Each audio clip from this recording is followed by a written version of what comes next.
Jack Thunder and the Fragments of Anima, Book 1, Air. Chapter 6, At Home.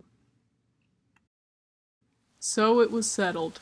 The weather wyvern stayed. But there was one more question on Jack Thunder's mind. Hey, where are we going to keep it? Do you live close by? San froze. He didn't know if he wanted to reveal where he had been all this time. He knew he couldn't go back to the Razor Frost range with this orphaned wyvern in tow. It was far too cold for a creature like that to survive. He would need to stay close by. If you don't have a place to stay, we have a spare room, Frosti offered. It wouldn't be too much trouble. That room has been sitting empty anyway, ever since... Frosti's face dropped for a second. Well, that's another story. Let me show you around. San nodded, following Frosti out of the front room. So he's staying, Jack Thunder thought. First the incident with the staff, then the wyvern, then the Tengu staying with them. It was all too much right now. He walked over to the couch and sat down. He could hear San and Frosti talking, but he couldn't make out what they were saying. Eventually, Jack Thunder could hear footsteps coming from the other room. Jack Thunder snapped out of his thoughts when he caught sight of San poking his head out from the hallway, looking at him. Oh, I didn't see you there for a second. So, how do you like it here? Did you see my room yet? He asked, unable to stop talking. The Tengu nodded, and Jack Thunder followed him into the hallway. From there, Jack Thunder could see the little wyvern curled up on a bed pillow in the room that usually went unused. Eventually, they would have to move it outside, but for now it could rest in a makeshift nest. The storm gremlin sighed with relief. The wyvern was all right. So, now that we're living together, I guess I should introduce myself. My name's Jack Thunder. I live here in the village on Tempest Island. I've never seen you around here before. Where are you from? Razor Frost Range, San answered tersely. It wasn't that he disliked the storm gremlin. He just didn't want him finding out who he truly was.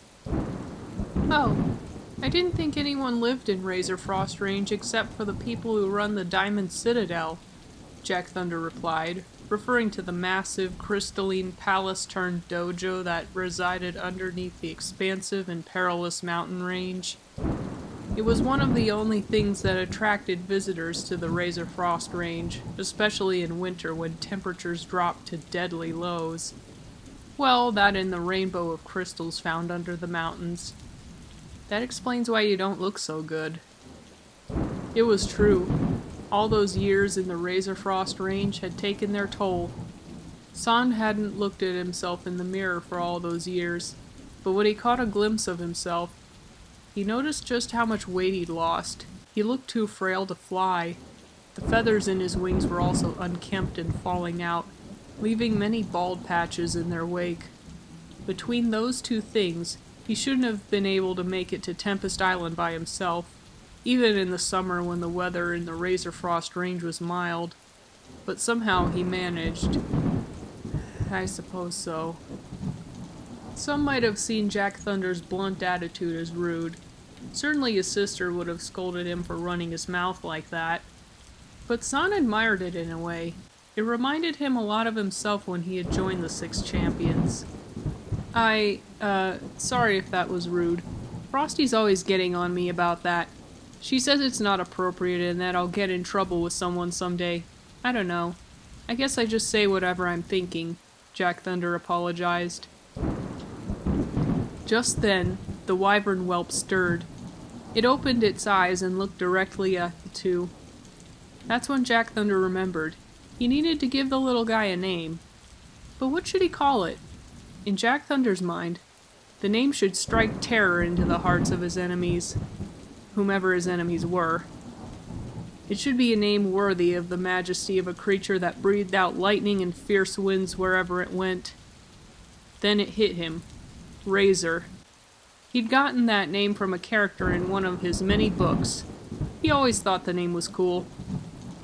I think I'll name him Razor, Jack Thunder proclaimed, scooting over to the wyvern's side. It seemed to like the name too. Its eyes glinted with recognition.